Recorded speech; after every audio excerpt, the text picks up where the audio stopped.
Hello student, आप लोगों को आज क्लास 12 का वीवीआई ऑब्जेक्टिव कराने जा रहे हैं, यानी चैप्टर फर्स्ट बातचीत वाला टॉपिक कराने जा रहे हैं। तो सबसे है बालकृष्ण भट्ट की रचना बातचीत क्या चीज है, तो ये ललित निबंध है। इसका आंसर भी है डी।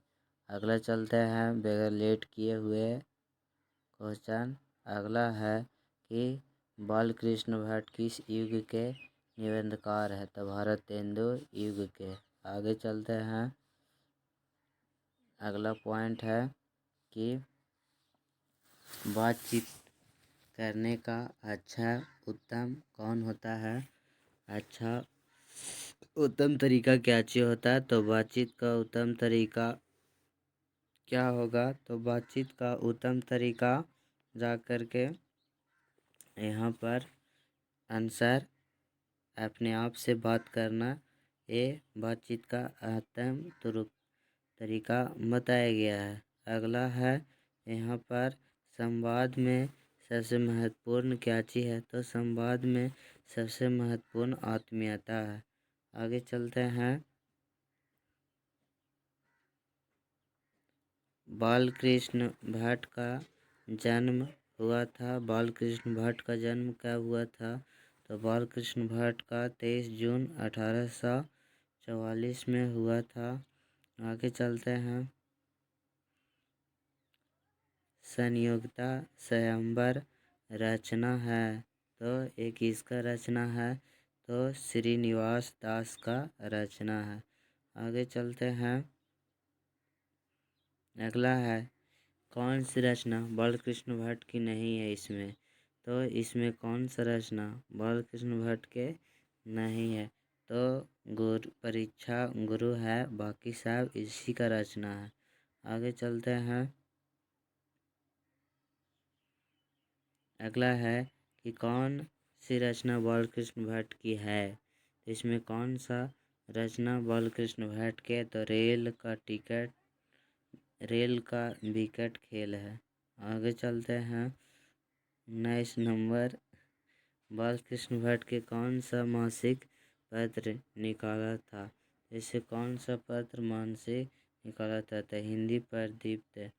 आगे चलते हैं। अगला है बालकृष्ण बातचीत किस विद्या की रचना है, तो बातचीत किस विद्या की रचना है, तो निबंध है। आगे चलते हैं।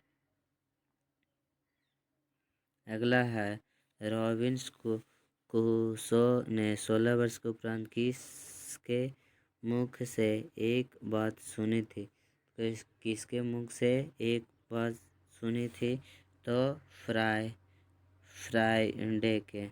आगे चलते हैं। अगला है कि बातचीत शीर्षक निबंध के निबंधकार कौन है, तो इसका निबंध के निबंधकार कौन है, तो बालकृष्ण भट्ट होगा। आगे चलते हैं कि बातचीत के माध्यम से बालकृष्ण भट्ट क्या बतलाना चाहते हैं, तो बातचीत के माध्यम से बातचीत के शैली वीवीआई क्वेश्चन है 13 के ये होगा। आगे चलते हैं। कहता है बालकृष्ण भट्ट को किसने अंग्रेजी साहित्य में एडिसन और ऑस्टिन की श्रेणी में रखा, तो यहाँ पर रामचंद्र शुक्ल ने। आगे चलते हैं। बालकृष्ण भट्ट के निवास स्थान बता दो, कहाँ के रहने वाले, तो बालकृष्ण भट्ट है इलाहाबाद यूपी के। आगे चलते हैं। बालकृष्ण भट्ट किस पत्रिका का संपादक हुए थे, तो किस पत्रिका का संपादक है, तो हिंदी प्रदीप का भी क्वेश्चन रिपीट हुआ। आगे चलते हैं।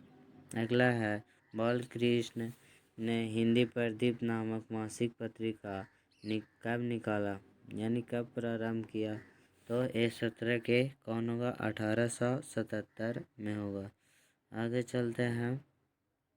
अगला कहता है कौन सी रचना बालकृष्ण भट्ट का रचित नहीं है, तो कौन इसमें रचना बालकृष्ण भट्ट की नहीं है, तो इसमें मेघदूत उत्तम नहीं है। आगे चलते हैं दूसरा पॉइंट में। कौन सा उपन्यास बालकृष्ण भट्ट द्वारा रचित नहीं है? तो बालकृष्ण भट्ट द्वारा नहीं रचित है तो 100 औजार एक सुजान के। आगे चलते हैं, अगला है नाटक के प्रारंभ में होने वाले मंगल पाठ को क्या कहते हैं? तो होने वाले मंगल पाठ को नांदी पाठ कहते हैं। आगे चलते हैं, अगला है रॉबिन्सन क्रूसो को कब तक मनुष्य का मुख देखने को नहीं मिला? तो कब तक मुख देखने को नहीं मिला? तो 16 वर्ष तक। आगे चलते हैं, कहता है कि बोलने से मनुष्य के रूप का साक्षात्कार होता है। यह किसने कहा? तो ये किसने कहा? तो बेज जॉनसन ने। असल बातचीत दो लोगों के बीच हो सकती है, किसका मत है? तो ये किसका मत है? तो एडिसन। आगे चलते हैं, एडिसन के अनुसार असली बातचीत कितने लोगों के बीच? तो 2 लोगों के बीच। अभी रिपीटेशन हुआ। बातचीत से मन किस प्रकार हो जाता है? तो बातचीत से मन हल्का और स्वच्छ हो जाता है।